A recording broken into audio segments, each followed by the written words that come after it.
നമസ്കാരം. വിദേശ രാജ്യങ്ങളിൽ തൊഴിൽ ചെയ്യുന്ന ഇന്ത്യൻ പ്രവാസികളുടെ കണക്കെടുത്താൽ അതിൽ നല്ലൊരു ശതമാനവും നമ്മുടെ മലയാളികൾ തന്നെയായിരിക്കും. ആയിരക്കണക്കിന് പേരാണ് ജീവിത സ്വപ്നങ്ങളുമായി UAE അടക്കമുള്ള ഗൾഫ് രാജ്യങ്ങളിലേക്ക് ദിവസേന വിമാനം കയറുന്നത്.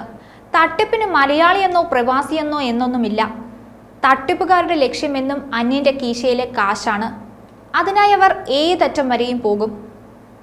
സൂക്ഷിച്ചില്ലെങ്കിൽ അന്യനാട്ടിൽ പോയി കഷ്ടപ്പെട്ടുണ്ടാക്കിയതെല്ലാം തട്ടിപ്പുകാർ കൊണ്ടുപോകും. അതും ഒരു ഞൊടിയിടയിൽ തന്നെ.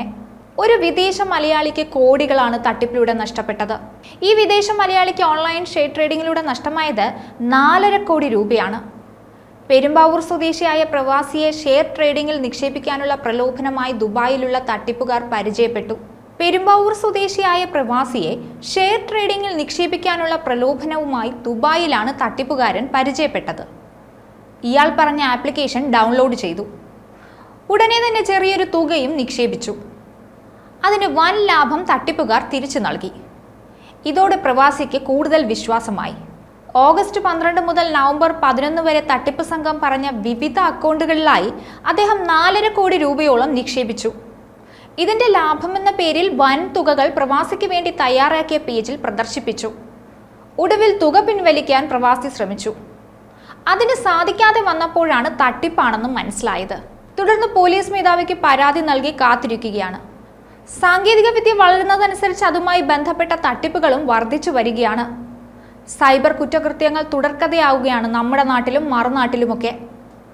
ഓരോ ദിവസവും നിരവധി കേസുകളാണ് രജിസ്റ്റർ ചെയ്യപ്പെടുന്നത്. മുംബൈയിൽ സൈബർ കുറ്റകൃത്യങ്ങൾ 350% വർദ്ധിച്ചുവെന്നാണ് ഏറ്റവും പുതിയ റിപ്പോർട്ട്. 2024 ആദ്യത്തെ 11 മാസങ്ങളിൽ 1200 കോടി രൂപയോളം തട്ടിപ്പിലൂടെ നഷ്ടപ്പെട്ടിട്ടുണ്ട്. 2024 ആദ്യത്തെ 11 മാസത്തിനിടെ 1200 കോടി രൂപയോളം നഷ്ടമായിട്ടുണ്ട് തട്ടിപ്പിലൂടെ.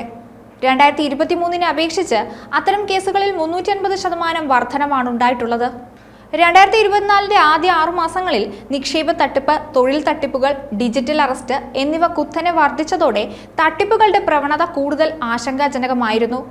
കുറഞ്ഞ വീണ്ടെടുക്കൽ നിരക്കും ഇരകളുടെ എണ്ണവും വർദ്ധിക്കുന്നുണ്ട്. തട്ടിപ്പുകാർ ഡിജിറ്റൽ പ്രവണതകൾ ചൂഷണം ചെയ്യുകയും ഇരകൾക്ക് വലിയ സാമ്പത്തിക നഷ്ടം വരുത്തുകയും ചെയ്യുന്നുണ്ട്. 2024 നവംബറോടെ 55,707 ഇരകൾക്ക് 1,18,143 കോടി രൂപയോളം നഷ്ടപ്പെട്ടതായി റിപ്പോർട്ട് ചെയ്യപ്പെട്ടിട്ടുണ്ട്.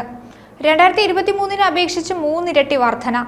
18,256 പേർ 262.51 കോടി രൂപ നഷ്ടപ്പെട്ടതായി പരാതിപ്പെട്ടിരുന്നു.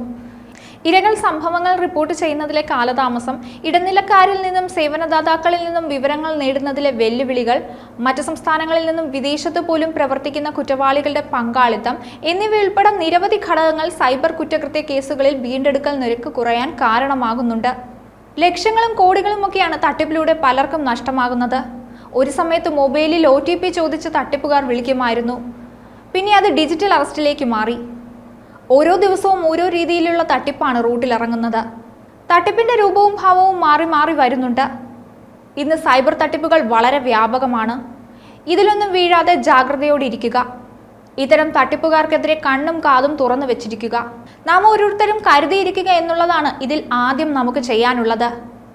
മറ്റൊരു വീഡിയോയുമായി വീണ്ടും കാണാം. ന്യൂസ് ഡെസ്ക് ഈനാട് മലയാളം.